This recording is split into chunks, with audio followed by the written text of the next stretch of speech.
وفادار ہے علماء دیوبند، اسلام کے غمخوار ہے علماء دیوبند۔ الحمد لله وكفى وسلام على عباده الذين اصطفى، أما بعد، أعوذ بالله من الشيطان الرجيم، بسم الله الرحمن الرحيم. يا أيها الذين آمنوا كتب عليكم الصيام كما كتب على الذين من قبلكم لعلكم تتقون. وعن أبي هريرة رضي الله تعالى عنه قال قال رسول الله صلى الله عليه وسلم: من صام رمضان إيمانا واحتسابا غفر له ما تقدم من ذنبه، ومن قام رمضان إيمانا واحتسابا غفر له ما تقدم من ذنبه، ومن قام ليلة القدر إيمانا واحتسابا غفر له ما تقدم من ذنبه، أو كما قال النبي صلى الله عليه وسلم. اللهم صل على سيدنا محمد وعلى آل سيدنا محمد وبارك وسلم. اللهم صل على سيدنا محمد وعلى آل سيدنا محمد وبارك وسلم. اللهم صل على سيدنا محمد وعلى آل سيدنا محمد وبارك وسلم.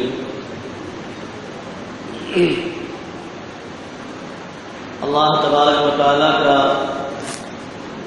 بے انتہا احسان، کرم اور فضل ہے کہ اللہ پاک نے ہم سب کو پھر سے دوبارہ اپنی اس عمر کے اندر یہ رمضان مبارک کا مہینہ عطا فرمایا ہے.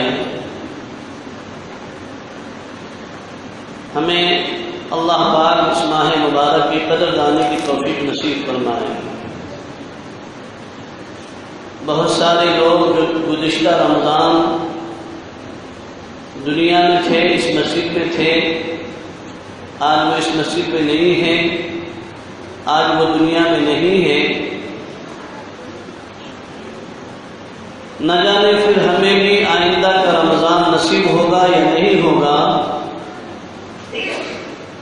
ہمیں اس کی کوئی گارنٹی نہیں ہے. اس لیے اللہ پاک نے جو وقت ہمیں دے دیا ہے اور جو مہینہ ہمیں عطا کر دیا ہے، ہمیں اس کی قدردانی کرنی چاہیے. اور اس ماہ مبارک کے اندر اللہ رب العزت کے جو احکامات ہیں ان پر ہمیں کثرت کے ساتھ عمل کرنا چاہیے. خود حضرت عائشہ صدیقہ رضی اللہ تعالی عنہ جو امہات المؤمنین ہیں، وہ فرماتی ہیں کہ یوں تو آپ صلی اللہ علیہ وسلم عبادات میں اور دعاؤں میں اور اپنے ہاتھ کے کھولنے میں پورے سال ہی آپ صلی اللہ علیہ وسلم کی ان تمام چیزوں پر کثرت رہا کرتی تھی، لیکن جیسے ہی رمضان آتا تو آپ صلی اللہ علیہ وسلم کا اور معمول میں اضافہ ہو جاتا. یعنی عبادت کی کثرت بے انتہا، دعاؤں کا اہتمام بے انتہا، اور غربا، مساکین، فقراء، یتیم، ان پر جو ہے نا جو بھی کچھ آتا آپ صلی اللہ علیہ وسلم کھلے ہاتھ خرچ کر دیا کرتے تھے.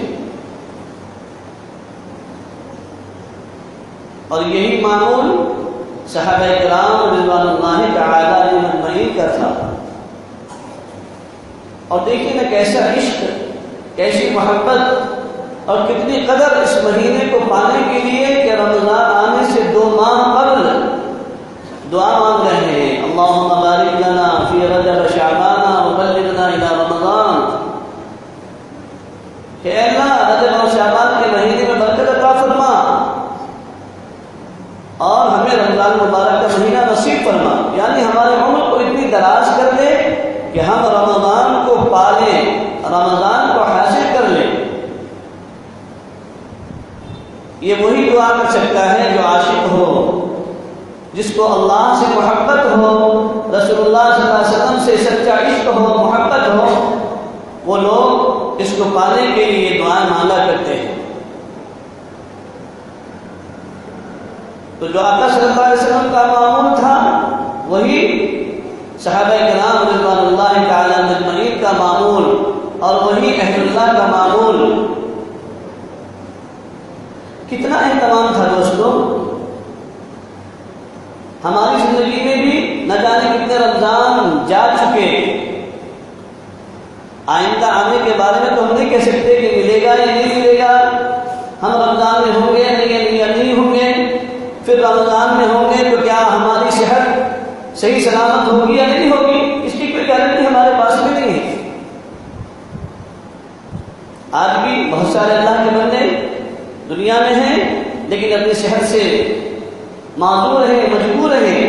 بہت سارے ہمارے وہ بھائی بہنیں مائیں دواخانے میں پڑی ہوئی ہیں، دواخانے میں لیٹے ہوئے ہیں اور وہ تڑپ رہے ہیں، وہ بلبلا رہے ہیں کہ کاش ہماری صحت اچھی ہوتی تو ہم رمضان مبارک کی قدردانی کے اعتبار سے رمضان مبارک کا یہ مہینہ ہمارے اوپر ہے تو ہم کم از کم تو ایک روزہ رکھ لیتے، ایک دن کی تراویح پڑھ لیتے، کچھ اللہ کے راستے میں اپنا دیا ہوا مال خرچ کر لیتے، لیکن آج وہ اپنی صحت سے مجبور ہے۔ اس لیے دوستوں، جو موقع انسان کو مل جائے اس موقع کو غنیمت سمجھنا چاہیے اور اس موقع سے فائدہ اٹھانا چاہیے، ورنہ گزشتہ سال بھی رمضان ہمارے پاس میں آیا تھا اور آج بھی الحمدللہ آ گیا ہے، تو جیسا کل کا رمضان گزشتہ چلا گیا یہ رمضان بھی یوں ہی چلا جائے گا، گنتی کر کے چلا جائے گا۔ اسی لیے اللہ والے فرماتے ہیں کہ رمضان مبارک تو نہ جانے تمہاری زندگیوں میں ہماری زندگیوں میں کتنی بار آ گیا، لیکن یہ اس کے لیے مبارک مہینہ ہے، اس کے لیے برکت والا مہینہ ہے جو اس کی قدر کرنے والا ہو، اس کی قدر کو پہچانتا ہو، اور اس مہینے کے اندر جو اللہ رب العزت کی طرف سے انعامات کی بارش ہوتی ہے، جو اللہ رب العزت کی رحمت کے دہانے کھل جاتے ہیں، وہ دیگر مہینوں میں نہیں ہوتے۔ اسی لیے تو آقا جہاں صلی اللہ علیہ وسلم نے فرمایا اولها رحمۃ واوسطها مغفرۃ واخرها عتق من النار، کہ اس کا پہلا عشرہ رحمت کا ہے، اللہ کی رحمت اس وقت میں برس رہی ہے، اللہ کی رحمت کے دہانے کھلے ہوئے ہیں۔ دوسرا عشرہ مغفرت کا، تیسرا عشرہ جہنم سے آزادی کا۔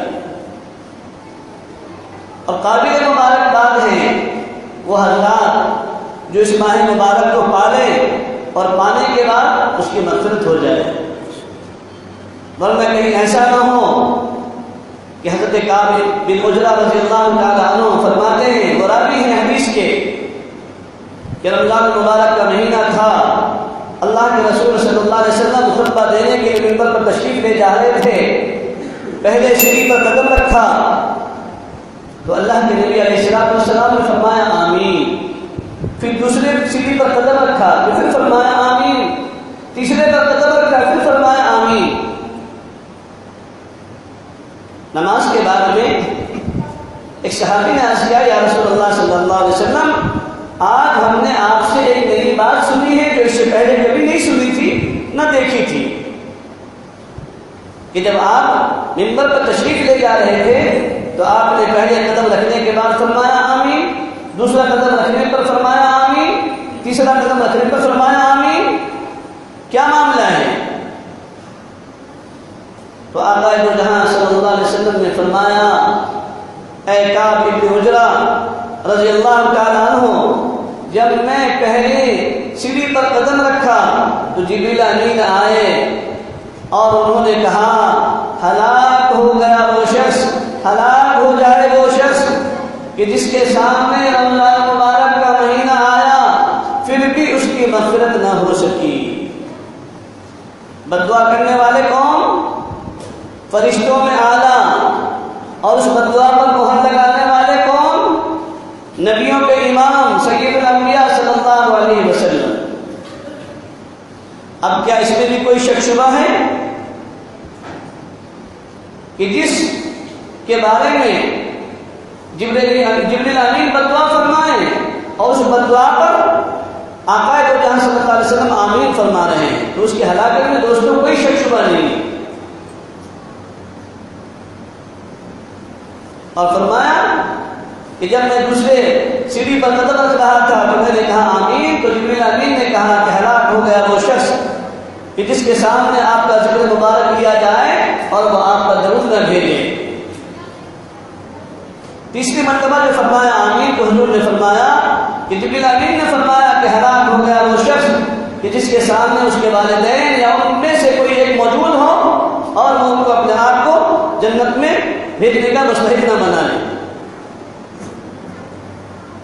اتنی بڑی گویا کہ سخت وعید جبریل امین نے فرمائی، اور اس وعید پر آمین کہنے والے کون ہیں؟ آقا دو جہاں صلی اللہ علیہ وسلم۔ اسی لیے تو چونکہ یہ مہینہ اللہ کے نبی فرماتے ہیں شعبان شہری رمضان شہر اللہ، شعبان میرا مہینہ، رمضان اللہ کا مہینہ۔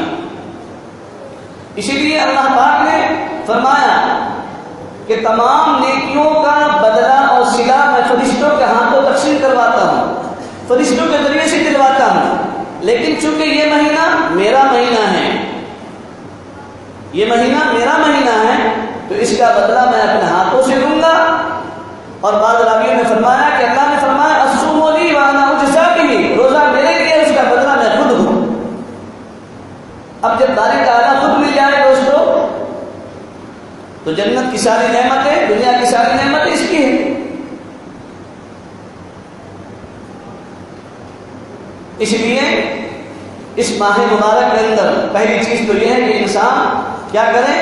روزوں کا اہتمام کرے، روزوں کا اہتمام کرے۔ ایک روزہ اگر آپ نے قضا کر دیا یا قضا ہو گیا، علماء نے لکھا ہے آپ اگر پھر اس روزے کی قضا پوری زندگی کرتے رہیں گے تو بھی جو رمضان مبارک کے روزے کا اجر ہے، نیکی ہے، پوری زندگی ایک روزہ رکھنے پر وہ اجر نہیں ملے گا، وہ نیکی نہیں ملے گی۔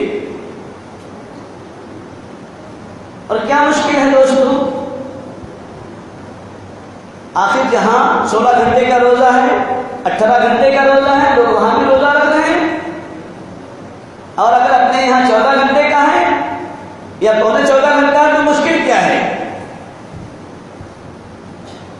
اور ہم تو شہری وہ کھاتے ہیں کہ حفظ ما تقدم کے لیے کہ بھئی دن بھر نہیں کھانا ہے، اس لیے شہری خوب کھاؤ، اور افطاری میں اس لیے زیادہ کھانا ہے کہ دن بھر نہیں کھایا ہے۔ اور مشائخ کا رمضان کیسا ہوتا تھا؟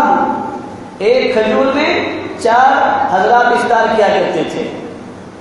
آج ہی پڑھی گئی نا حدیث کے اندر فضائل اعمال میں، شاہ عبد الرحیم صاحب رائے پوری نور اللہ مرکزہ، ایک بڑے اللہ والے گزرے ہیں، پورا رمضان سحری میں آدھی چپاتی اور ایک آدھی کپ کڑوی چائے یعنی کالی چائے، سلیمانی چائے، بس اس کے علاوہ کوئی دوسری افطاری نہیں، کوئی دوسری سحری نہیں۔ بانی تبلیغ مولانا الیاس صاحب رحمۃ اللہ علیہ کئی سالوں سال تک ایک گولر سحری، ایک گولر میں افطاری، بس۔ گولر سمجھتے ہیں نا، انجیر کے جیسا ایک پھل ہوتا ہے، درخت، وہ نظام الدین مرکز میں اس وقت میں تھا درخت، اس سے حضرت افطاری کرتے تھے، ایک گولر، ایک پھل سے، 2 بھی نہیں، ایک پھل، ایک پھل سے افطاری، ایک پھل سے سحری، بس۔ کیوں؟ اس لیے کہ روزے کا جو مقصد ہے دوستوں وہ متقی بننا ہے۔ قرآن میں اللہ نے کیا فرمایا؟ یا ایھا الذین آمنوا کتب علیکم الصیام کما کتب علی الذین من قبلکم لعلکم تتقون۔ اے ایمان والو، تم پر روزہ فرض کیا گیا جیسے کہ پہلے امتوں پر بھی روزہ فرض کیا گیا تھا، لیکن تم پر جو روزہ فرض کیا گیا ہے اس کا مقصود کیا ہے، اس کا بیک گراؤنڈ کیا ہے، اس سے کیا ملنے والا ہے؟ وہ یہ کہ تمہارے اندر تقویٰ آ جائے، پرہیزگاری آ جائے، اور تقویٰ زیادہ کھانے سے نہیں آتا۔ آپ کبھی بھی تجربہ کرو میری اس بات کو، بلکہ میری نہیں بزرگوں کی، صحابہ کی بات پر تجربہ کرو۔ بزرگوں نے لکھا ہے آپ جس دن سحری کم سے کم کھائیں گے اس دن آپ کو روزہ بہت کم لگے گا، نہ پیاس کی شدت آپ کو لگے گی، نہ بھوک کا احساس ہوگا، کچھ نہیں ہوگا۔ آپ تجربہ کر کے دیکھو، آپ سحری میں صرف ایک گلاس دودھ پیو، آدھی چپاتی کھا لو دودھ کے ساتھ میں، بس۔ آج ہماری ماں بہنوں کو ہم نے افطاری کے اتنے آئٹم بنانے میں لگا دیتے ہیں کہ ان ماؤں کو دعا کرنے کی فرصت نہیں ملتی۔ حالانکہ آقا صلی اللہ علیہ وسلم نے فرمایا 3 قسم کے آدمیوں کی دعا رد نہیں کی جاتی، 3 لوگوں کی دعا رد نہیں کی جاتی، قبول ہوتی ہے۔ ایک روزے دار کی افطاری کے وقت میں، اب بتاؤ اسی وقت ہم چھوڑتے ہیں اور پھر نہیں وقت میں ہم دعا مانگتے ہیں، حالانکہ پورا مہینہ دعاؤں کا مہینہ، استغفار کا مہینہ، تقویٰ حاصل کرنے کا مہینہ، اس میں ہم دعا مانگتے نہیں۔ درود پڑھنے کا جب وقت آئے اس وقت میں پڑھتے نہیں، اور خطبے کے وقت میں جب امام ان اللہ و ملائکہ پڑھتے ہیں تو ہم عاشق رسول بن جاتے ہیں، پھر زوروں سے ہم درود پڑھتے ہیں، حالانکہ اس وقت میں تو درود پڑھنا یا زبان کھولنا منع ہے دوستو۔ اس وقت کا درود قابل قبول نہیں ہے، گویا کہ تم نے اپنے خطبے کا ثواب ضائع کر دیا زبان کھول کر۔ علماء نے لکھا ہے جمعے کے دن آپ کثرت کے ساتھ درود پڑھیں، اثر سے پہلے درود پاک پڑھیں، 80 مرتبہ درود پڑھیں، اللہم صلی علی محمد النبی الامی وعلی آلہ وسلم تسلیما، تو 80,000 نیکیاں آپ کے نام اعمال میں لکھی جائے گی، 80 سال کے گناہ آپ کے معاف کر دیے جائیں گے۔ اس وقت میں پڑھنے کا ہے، وہ آپ پڑھیں گے تو نیکی ہوگی، تو دین ہوگا، تو ثواب ملے گا۔ ہم اپنی مرضی سے کسی چیز کو کرنے جائیں گے دوستوں، اس پر کوئی ثواب نہیں ہے، اس پر کوئی نیکی نہیں ہے۔ میں بارہا کہا کرتا ہوں کہ بھئی دین تو وہ ہے، دین تو وہ ہے یہ جتنا کہا گیا، جیسا کہا گیا، جب کے لیے کہا گیا تب کرنا دین ہے۔ اگر کوئی انسان مغرب کی 3 رکعت کے بجائے 4 پڑھے گا اجر ملے گا، ثواب ملے گا۔ فجر میں 2 کے بجائے 3 پڑھے گا، ثواب ملے گا؟ نہیں ملے گا، اجر نہیں ملے گا۔ اسی لیے اللہ کے نبی علیہ السلام نے دوستوں ہر چیز کا حق بتایا ہے اور ہر چیز کی حد بتائی ہے۔ تو رمضان مبارک کا مہینہ یہ سراپا دعاؤں کا مہینہ ہے، عبادتوں کا مہینہ ہے، صدقات کا مہینہ ہے۔ اللہ نے مان دیا خوب اللہ کے راستے میں خرچ کرو، دو غریبوں کو، یتیموں کو، مسکینوں کو، محتاجوں کو، فقراؤں کو، مدارس دینیہ کو اللہ نے دیا ہے، خوب دل کھول کر کے دو۔ آپ دیں گے تو اللہ آپ کو دے گا، ہے نا؟ یہ مال اللہ نے ہمارے لیے نہیں دیا ہے، بلکہ یہ مال ہمارے پاس میں امانت ہے۔ ان اللہ یامرکم ان تؤدوا الامانات الی اہلھا، اللہ فرماتے ہیں ہم نے تم کو جو بھی کچھ دیا ہے نا، یہ تمہاری امانت نہیں ہے، تمہاری ملکیت نہیں ہے، بلکہ ہم نے تمہارے پاس میں بطور امانت کے دیا ہے۔ تم کو ہم نے ایک پوسٹ مین بنایا ہے، ڈاکیا بنایا ہے۔ ڈاکیا کے پاس میں خطوط آتے ہیں، منی آرڈر فارم آتے ہیں، کیا کرتا ہے ڈاکیا؟ رکھ لیتا ہے، بلکہ جہاں جہاں کا ایڈریس ہے جن کا وہاں تک پہنچاتا ہے۔ اگر یہ رکھ لے گا، کل کو شکایت پہنچے گی ہیڈ آفس میں تو سسپینڈ کر دیا جائے گا۔ ایسے ہی دوستو اللہ کا نظام ہے، اللہ کا نظام ہے۔ اللہ نے مان دیا ہے ہم کو تو یہ مان تو اللہ کی امانت ہے نا؟ یہ ہمارے پاس میں بطور امانت کے دیا ہے، اور اللہ نے یہ حکم دیا کہ اے ایمان والوں میں نے تم کو یہ مال دیا ہے، یہ دولت دی ہے، اور یہ ہم نے تم کو بطور امانت کے تمہارے پاس میں دیا ہے۔ جن جن کے حقوق تم پر ہیں ان کے حقوق تم ادا کرو، ان تک تم پہنچاؤ، وہاں جا جا کر کے تم ان کو وہ مال ان پر خرچ کرو۔ اگر اللہ نے زکوٰۃ کا مستحق بنایا ہے ہم زکوٰۃ نکالیں، زکوٰۃ کا مستحق نہیں ہے، اللہ نے کچھ مال دیا ہے اس میں سے ہم روپیہ اور 5 روپیہ 10 روپیہ صدقہ کریں، اللہ کے نبی علیہ السلام صاحب نصاب نہیں تھے، لیکن پھر بھی اگر اللہ کے نبی علیہ السلام کے پاس میں مال آ جاتا تو اللہ کے نبی علیہ السلام ان تمام مال کو امت کے غرباء پر، فقراء پر، مساکین پر خرچ کر دیتے تھے، ہے نا دوستو؟ یہ ہماری صحابہ کی صفت ہماری زندگیوں میں آنی چاہیے، آقا صلی اللہ علیہ وسلم کی صفات ہماری زندگیوں میں آنی چاہیے، تو یہ پورا کا پورا مہینہ انسانوں کی بخشش کا، انسانوں کے لیے رحمت کا، مغفرت کا، جہنم سے آزادی کا یہ پورا مہینہ ہے دوستو۔ یہ پہلا عشرہ ابھی رحمت کا چل رہا ہے، اس لیے جتنا ہو سکے اللہ کی رحمت کو ہم اپنے لیے مانگیں، اپنے لیے، اپنے آل اولاد کے لیے، اپنے والدین کے لیے، عزیز و اقارب کے لیے، رشتہ داروں کے لیے، ساری امت کے لیے۔ اور اس وقت میں ہمارا جو ملک جس حالات سے گزر رہا ہے، اپنے ملک کے لیے بھی ہم اللہ سے مانگیں، اللہ ہمارے آنسوؤں کو ضائع نہیں کرے گا۔ ارے دوستو، آپ دنیا والوں کے سامنے جائیں گے، ایک بار، دو بار، تین بار مانگیں گے، وہ آنکھیں اور بھویں چڑھائے گا۔ دنیا والے مانگنے سے ناراض ہوتے ہیں، لیکن اللہ نہیں مانگنے والے سے ناراض ہوتے ہیں۔ اللہ کا ایسا ضابطہ ہے کہ جو اللہ کے سامنے ہاتھ نہیں پھیلاتا، اللہ ایسے بندوں سے ناراض ہوتے ہیں، اور جو بندہ اللہ کے سامنے ہاتھ پھیلاتا ہے اللہ اس سے خوش ہوتے ہیں۔ اس لیے تو اللہ تعالیٰ نے یہ مہینہ، آپ نفل پڑھو، فرضوں کے برابر ثواب، فرض پڑھو، ایک فرض نہیں، دو فرض نہیں، 70 فرضوں کے برابر آپ کو ثواب دے رہا ہے۔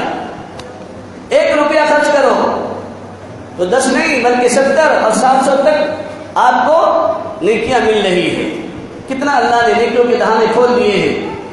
اور کیوں دوستوں؟ اس لیے کہ اللہ کے نبی علیہ السلام کو رنج ہوا تھا نا کہ وہ امتیں، ان کی عمریں بہت لمبی لمبی ہوئی، میری امت کی عمر کم، میری امت کی عمر بہت کم ہوگی، میری امت اتنی نیکیاں کہاں سے اکٹھا کرے گی؟ ان امتوں کی عمریں 1000 سال، 500 سال، 300 سال ہوئی، اور ہماری امت کی عمر 60 سال، 70، 80 سال کی، تو اتنی نیکیاں ہماری امت کہاں سے جمع کر سکے گی، کہاں سے لائے گی؟ تو اللہ تعالیٰ نے اپنے آقا صلی اللہ علیہ وسلم کی امت کے لیے دوستو کچھ ایام، کچھ مہینے اور کچھ دن ایسے رکھ دیے کہ اگر محمد صلی اللہ علیہ وسلم کی امت ان مہینوں کی قدر کرنے والی بن جائے گی تو اللہ تبارک و تعالیٰ ان امتیوں سے بھی زیادہ اس امت کی نیکیوں کو بڑھا دیں گے، اجر کو بڑھا دیں گے۔ 1 گھنٹہ تراویح میں ختم ہو رہا ہے، 1 گھنٹہ تراویح میں خرچ ہو رہا ہے، اگر ہم 1 گھنٹہ لگا دیں گے دوستو، قیامت کے میدان میں آپ کو کوئی سفارشی نہیں ملے گا، نہ آپ کی بیوی آپ کی سفارش کرے گی، نہ آپ کی ماں کرے گی، نہ آپ کا دوست کرے گا، کوئی انسان آپ کو ایک نیکی دینے کے لیے تیار نہیں ہوگا۔ لیکن قربان جائیے میرے آقا صلی اللہ علیہ وسلم پر کتنی بڑی بشارت دی ہے۔ اللہ کے نبی نے فرمایا الصیام والقرآن یشفعان یوم القیامہ، کہ 2 چیز تمہارے لیے ایسی ہیں کہ قیامت کے میدان میں تمہارے لیے سفارشی بنیں گی، یہ سفارش کریں گے۔ کون؟ ایک قرآن اور ایک رمضان کا روزہ۔ اس کے لیے نہیں جو روزہ نہیں رکھتے، اس کے لیے نہیں جو تراویح میں بیٹھے رہتے ہیں اور پھر جب رکوع میں جائے تو امام رکوع میں جائے تو شریک ہو جائے، نہیں۔ آپ نے اگر ایک پورا گھنٹہ تراویح میں لگایا ہے، پورا قرآن صحیح سنا ہے، اس کے لیے بشارت ہے۔ اچھے لوگ، اچھے ہٹے کٹے جوان بولے 5 منٹ تاخیر ہو رہی ہے، بیٹھے رہتے ہیں، اور جب رکوع میں امام گیا اللہ اکبر، لیکن جو قرآن پڑھا گیا اس کے ثواب سے تم محروم رہ گئے، وہ ثواب تمہیں نہیں ملے گا، اور وہ نیکی کہ تم مستحق نہیں ہوگے۔ ارے دنیا کے لیے ہم رات رات گوا دیتے ہیں، آخرت کے لیے، اپنی زندگی کے لیے، اپنی قبر کے لیے ہم 1 گھنٹہ نہیں لگا سکتے۔ اور ایک دور وہ تھا کہ راتوں رات صحابہ کھڑے ہیں، خود آقا صلی اللہ علیہ وسلم کھڑے ہیں، پاؤں پر ورم آ رہا ہے، پاؤں مبارک سوج رہے ہیں، لیکن اللہ کے نبی علیہ السلام لگے ہوئے ہیں اللہ کو منانے میں۔ یہ سب عشق کی بات ہوتی ہے، محبت کی بات ہوتی ہے دوستو۔ اصل میں مسئلہ یہ ہے کہ ہم کو ابھی تک اللہ سے سچا عشق نہیں ہوا ہے، اللہ سے محبت نہیں ہوئی ہے۔ جب ایک مجنون پاگل دیوانہ کسی کے محبت میں پاگل ہو جاتا ہے، مجنون کے سامنے ایک شخص جو ہے نا لیلا کو گالی دے رہا تھا، اب وہ اس میں جھوم رہا تھا، ایک عقل مند آیا، اس نے کہا ارے مجنو تو واقعی مجنو ہے، تو دیوانہ ہی ہے، کہ کیا ہوا؟ کہا معلوم بھی ہے فلاں شخص تیری لیلا کو گالی دے رہا ہے۔ تو مجنو نے کیا کہا؟ معلوم ہے مجھے اس سے سروکار نہیں کہ وہ لیلا کو گالی دے رہا ہے یا لیلا کی تعریف کر رہا ہے، مجھے فخر اس پر ہے کہ وہ میری لیلا کا نام لے رہا ہے، میں تو اس پر بس مگن ہوں، اس پر خوش ہوں۔ ایسی محبت انسانوں کو ہونی چاہیے اپنے رب سے، اپنے نبی صلی اللہ علیہ وسلم سے۔ آج ہمارا حال سنت موقدہ غیر موقدہ کو ہم اس لیے چھوڑتے ہیں کہ غیر موقدہ ہے، یہ سنت ہے، یہ سنت موقدہ ہے، یہ غیر موقدہ ہے، یہ نفل ہے، یہ فلاں ہے۔ عاشقوں کی نماز وہ نہیں ہوتی، عاشقوں کو تو بس اس سے مطلب ہوتا ہے کہ بھائی چاہے وہ سنت ہو، سنت موقدہ ہو، غیر موقدہ ہو، نوافل ہو، میرے آقا صلی اللہ علیہ وسلم نے پڑھا ہے، عمل کیا ہے، مجھے تو وہ کرنا ہے نا؟ یہ عاشقوں کی دنیا ہوا کرتی ہے دوستو۔ اس لیے اللہ پاک نے ہم سب کو یہ ماہ مبارک عطا فرمایا ہے، ہم سب اس کی قدر کر لیں دوستو۔ نہ جانے آئندہ کا رمضان ہمیں نصیب ہوگا کہ نہیں ہوگا، اور اگر نصیب بھی ہوا تو نہ جانے ہماری صحت سلامت رہے گی نہیں رہے گی، نہیں معلوم۔ اچھے اچھے لوگ معمولی چیزوں کی وجہ سے معذور ہو جا رہے ہیں۔ اس لیے ہم اپنی صحت سلامتی کے لیے اللہ سے دعا بھی مانگتے رہیں، اور ہم اعمال محمدی صلی اللہ علیہ وسلم پر عمل کرنے کی بھی اللہ سے توفیق مانگتے رہیں۔ یہ رمضان المبارک کا مہینہ تو دوستو نیکیوں کے سیزن کا مہینہ ہے، آپ جتنا کما لیں اتنا کم ہے۔ امام احمد بن حنبل رحمۃ اللہ علیہ 4 اماموں میں سے ایک امام ہیں، بڑے امام، 40 مرتبہ اللہ کی خان میں زیارت کی، 40 مرتبہ پوچھا باری تعالیٰ تیرے قرب کا ذریعہ کیا ہے، تیرا تعلق تیری دوستی حاصل کرنے کے لیے کون سا عمل بہتر ہے؟ 40 مرتبہ اللہ نے فرمایا اے احمد بن حنبل قرآن پڑھ میرا قریبی بن جائے گا، قرآن پڑھ میرا قریبی بن جائے گا۔